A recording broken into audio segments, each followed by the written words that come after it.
Good afternoon, friends, and thank you for coming and joining us today for something about defeating malware. My name is Michael Weir. I am the NSC 7 Certified Technical Account Manager for Fortinet here at Ingram Micro, and I'll be guiding you through things today.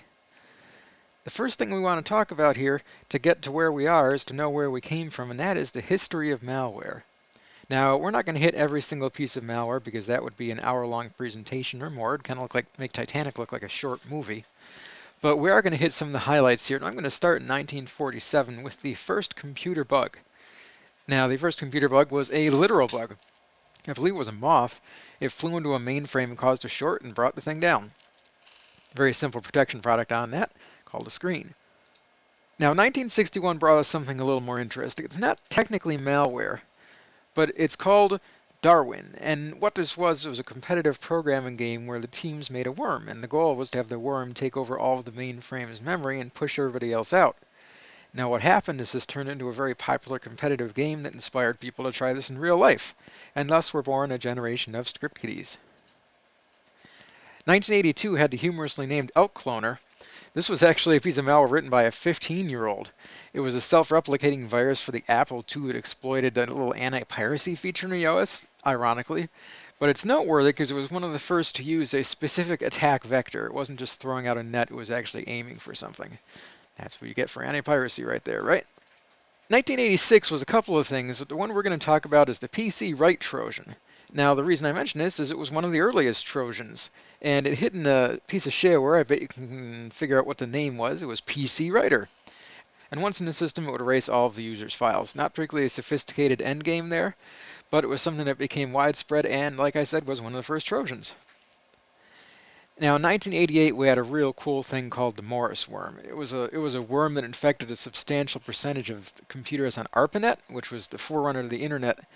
Now, the reason this is noteworthy is not just because it was a worm. I mean, because we already talked about Darwin and that kind of thing. It was because the person that made it, Robert Morris, became the first malware author convicted under the Computer Fraud and Abuse Act of 1986. So this is where we see people making malware suddenly becoming criminals. 91 was the Michelangelo virus, so named because it was triggered on Michelangelo's birthday, not to get anything to actually do with it. What the virus would do is wipe out the first 100 sectors of local hard drives and floppy disks. And this is noteworthy not so much because it did that, but because it was the first piece of malware to get widespread media coverage and start to incite a panic. In 2000 was the I Love You worm. Some of you watching this might be thinking, man, that's right about when I was born. And some of you watching this might say, man, I got this in college. And some might be saying, what's a computer now? But anyway, the I Love You worm was the first major use of social engineering, which is these days the primary vector for malware. So you got emails with the subject line, I love you, and a similarly named attachment. And this would come from usually somebody you knew, primarily someone who you were in their address book. And people opened it to the tune of about 50 million computers being affected. It would do things like overwrite random files and send itself out, once again using your address book. And this caused a lot of damage to corporations, caused a lot of damage to government bodies, including portions of the Pentagon and the British Parliament. And they actually had to shut down their email servers to get this thing under control. It ended up costing about $5.5 billion in damages, all because people clicked on something that said, I love you. 2003 brought the SQL Slammer worm, and this was the first major DDoS attack. And it spread really, really quickly and infected nearly 75,000 computers in 10 minutes. And you might say, well, 75,000, that's not very many. Well, you got to remember there was less computers back then, and they had a lot less handling capacity in the internet back then. So it was significant for the time. 2005 was the humorously named Koopface virus. But you can figure out what that's a rearranging of the letters of. But either way, it was one of the first pieces of malware to spread via social networks, in this case, Facebook messages. And the virus gathered login information, and the name persists today in hoax warnings.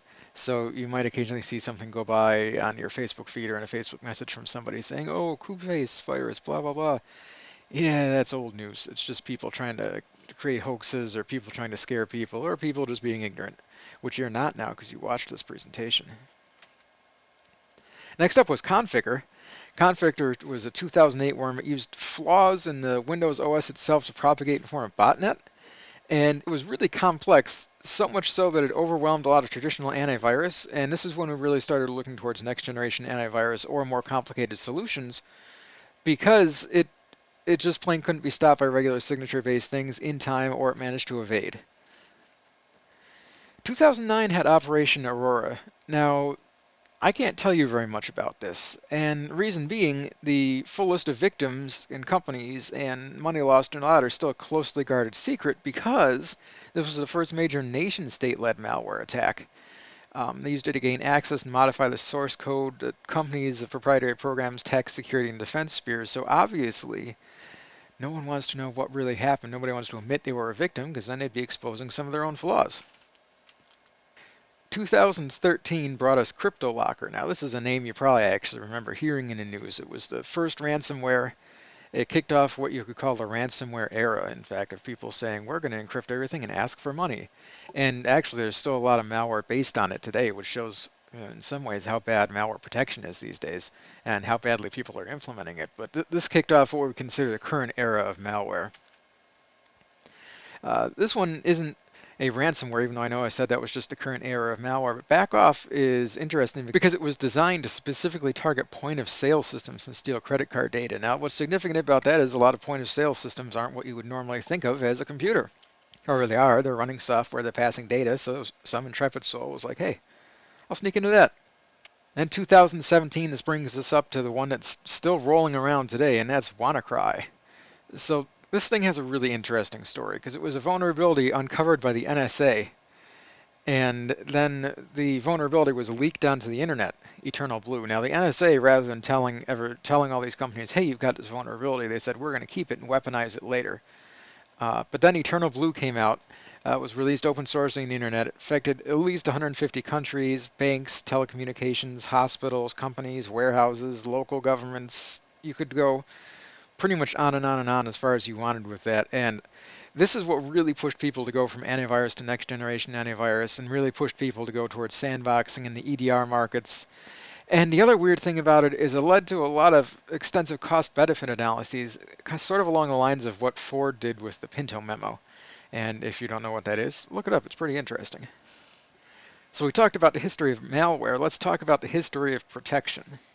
In the old days, we defended against all this insanity with signature-based antivirus, and this was literally just started by programmers sitting in their basements. They would collect virus signatures and catalog them, and then they would use those signatures to detect malware trying to come on when it tried to enter a system or tried to activate into a system, and then block it or remove it. Generally speaking, though, it was just a passive. If it comes in, remove it. If it recognizes or matches the signature, don't let it run, that sort of thing. Which is good when there's just a small amount of viruses rolling around, but as we all know, there's a lot of viruses rolling around today. So as things got more sophisticated, we started looking for things like heuristics and behavioral analysis. Now, this is in the 90s right now, because the rate of virus creation, the rate of propagation, all those sort of things meant that there was too long between signature updates for things to be consistently protected by signatures.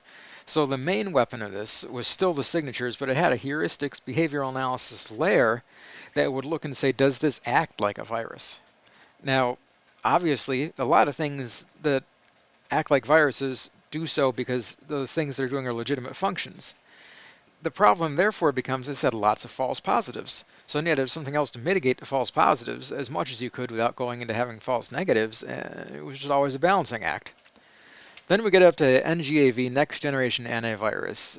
And like I said, this was to take out those legions of false positives that were going on. And this is when you start, besides just heuristics and behavioral analysis, to get things like the artificial intelligence, machine learning, sandboxing, lots of things that couldn't wait for a change in heuristic parameters or signatures or anything along those lines. That's where most organizations are today. Now, where I want to take us to is something called endpoint detection and response. Now, what this is something that ties all of the other parts together. So you're correlating behaviors between endpoints. You're looking at advanced alerting, containment, you're looking at response, both on an individual system and a network-wide level. And this is what does things like the rollbacks after a ransomware attack, blocking things that have been programmed to detect sandboxing, and doing the forensics to figure out what happened and why so we can keep it from happening a second time. Now, to give you an example of that, just so you get an idea of a product, I'm going to look at Forti-EDR from Fortinet, formerly Ensilo. This is a good look at what to do because they've got some really advanced features in here. So it's a bookending in the sense it's taking things further into the past and further into the future from just the event of the malware itself. We got things like both looking at the attack surface, but cleaning up persistency, rolling back, virtual patching, AI scanning, that sort of thing. Really, we can break it down into ounce of prevention and a pound of cure, right? So here's our ounce of prevention: is we're going to discover and predict things, and then we're going to prevent them. So we're discovering things like rogue devices, application reputations. We're looking at the attack surface to identify risks and vulnerabilities, and then our prevent is we're looking at the kernel level, not just at the file level or the action level, heuristic level, but actually at the kernel level, which is deep in that code. And we're saying, is this acting like something risky? And if it is, we're going to restrict it from either acting, we're going to lock it down, quarantine it, or end it. And we're also going to look at things communicating along those lines, saying, is this risky not just because of its own actions? Is it risky because it's sending things to different places? And then there's the post-infection side of things, which is the pound of cure. And these things, this may look like a long process, but this all happens extremely quickly because it's a machine doing it, not us. So first it's going to notify. It's going to say, hey, this has happened. I've detected this. I classified it as this. I'm going to send it to my tech and say, this is what I think happened. This is the order in which it happened. While it's doing those notifications, it's also diffusing. So what this means is that it's blocking anything going on post-infection, little remainders that might be left over. It's blocking any outbound communication that it thinks could be problematic or a result of this. It's protecting from encryption, protecting from exfiltration, and continuously validating that, hey, I'm still fighting the same attack. Am I fighting a different attack? What's going on here? Then all the responding, the investigating, and the fixing also happens automated at computer speeds. It's going to say, this is what happened, this is how I'm going to remediate it. I'm going to capture the forensics data. I'm actually going to take a memory snapshot of when it happened so we have the most detailed information possible. I'm going to hunt for seeing it happen again. I'm going to remove all the bad files, clean up anything that's persistent.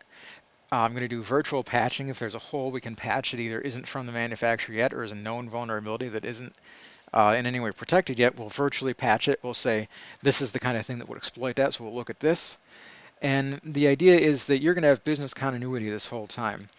Uh, in the past, if a machine got infected, it got infected, right? The whole thing got locked down. If you're in a situation where that happens, that's what we would say here is a problem in business continuity, right? Even if that person can get back up and running, data was lost. So the thing here is we're preventing that. We're making sure that business continues as usual while this stuff is happening in the background. So, last thing I'm going to say about that is stay advanced, stay safe, Fortinet yay. Feel free to contact me whenever you need. There's my information on there. I'm available for anything Fortinet, anything networking security, or anything technology you could possibly want. Everyone, have yourselves a good day.